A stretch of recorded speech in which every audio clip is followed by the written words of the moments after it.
राज्यातल्या अभूतपूर्व राजकीय स्थितीमुळे निर्माण झालेली नवी समीकरणं आणि विविध राजकीय पक्षांची जागा वाटपामध्ये होत असलेली दमछाक यावर टाकूयात एक नजर। महाराष्ट्रातली सध्याची राजकीय स्थिती अभूतपूर्व आहे। भाजपा प्रणित महायुती आणि दुसरी काँग्रेस प्रणित महाविकास आघाडी या युती आणि आघाडीनं सध्या महाराष्ट्राचं राजकारण व्यापलं आहे।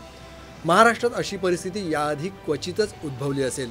इथं शिवसेना आणि राष्ट्रवादी काँग्रेसची झालेली शकलं यामुळे महाराष्ट्रात विचित्र समीकरणं जन्माला आली। शिवसेनेत फूट पडून एकनाथ शिंदे आणि उद्धव ठाकरे यांच्या पक्षांमध्ये शिवसेना विभागली गेली आहे, तर राष्ट्रवादी काँग्रेस ही शरद पवार आणि अजित पवार यांच्यामध्ये विभागली गेली आहे। त्यात एकनाथ शिंदे आणि अजित पवार हे महायुतीसोबत असून उद्धव ठाकरे आणि शरद पवार महाविकास आघाडीसोबत आहेत। त्यामुळे आधी एकाच पक्षात एकाच आघाडीत आणि युतीमध्ये असलेले या निवडणुकीत एकमेकांसमोर उभे ठाकले आहेत। राज्यात नवी समीकरणं उदयाला आल्यामुळे याचा परिणाम जागा वाटपामध्ये दिसून आला आहे। सर्वच पक्षांमध्ये जागा वाटप करताना दमछाक होताना दिसून आली।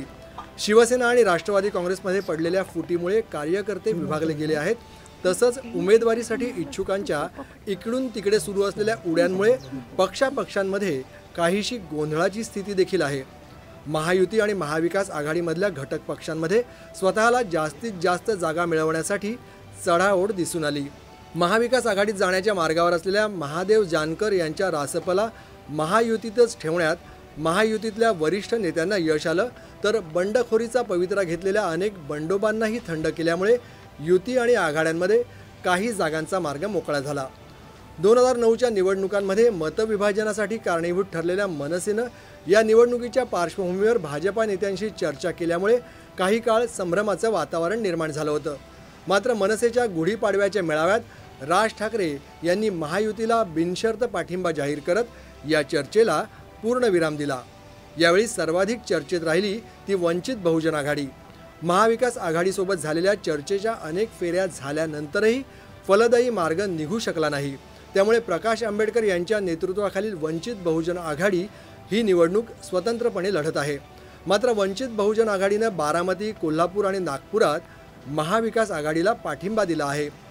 वंचित बहुजन विकास आघाडीसोबतच काही ठिकाणी MIM आणि बसपा देखील ही निवडणूक राज्यात स्वतंत्रपणे लढत आहे।